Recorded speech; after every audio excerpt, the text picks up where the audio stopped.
The race for Utah's next governor is unfolding amidst the coronavirus outbreak. ABC4's chief political correspondent Glen Mills is interviewing the candidates, and he joins us now in the studio. Glenn?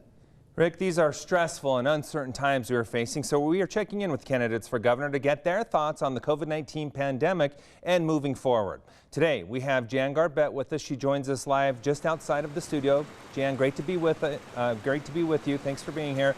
Let's get right to it. These are really stressful times. We're all on nerve. As a candidate for governor, what is your message to the people of Utah? Utah, I'm sorry. Your government has failed you. You could be tested right now. We have a company in Utah that could do 50,000 tests per day. They cost less than $10 each, and they could be done in 90 minutes. You and your loved ones could know if you have COVID-19. We've seen a couple of different directions as far as the way government has moved forward. We've seen stay-at-home directives where people are implored to do the right, to stay home and to stay safe, or we've seen orders put in place. As governor, if you were elected, which one do you think is the right way to go?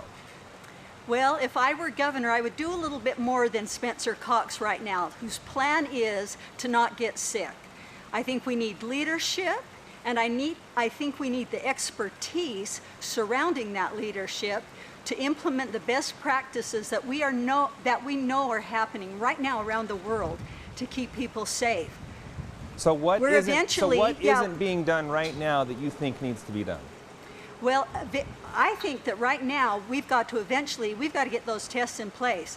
We are not going to know when to come out of quarantine unless we have sufficient testing and unless we have sufficient case management to let us know that it's safe to go back to school. So it's safe to go back to work. Even with the increase in testing we've seen to this date, you still think it's not enough?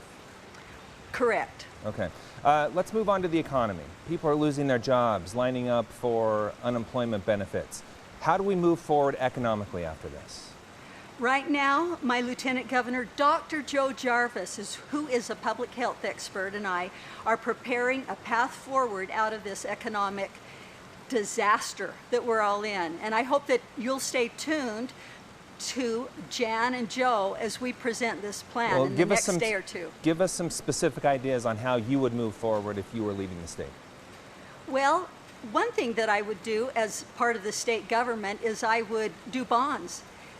We need to do something really aggressive and get people back to work and allow them to do some road projects or some building projects that we know we need.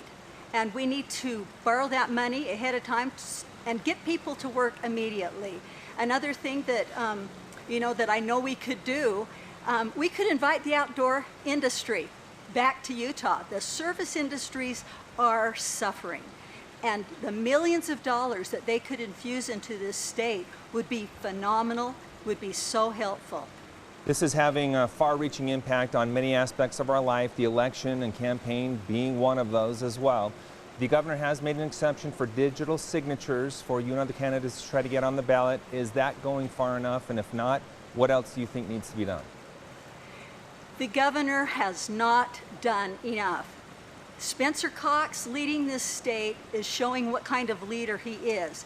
He's a leader that's more concerned about this pandemic, using that for his political gain, rather than allowing his opponents on the ballot.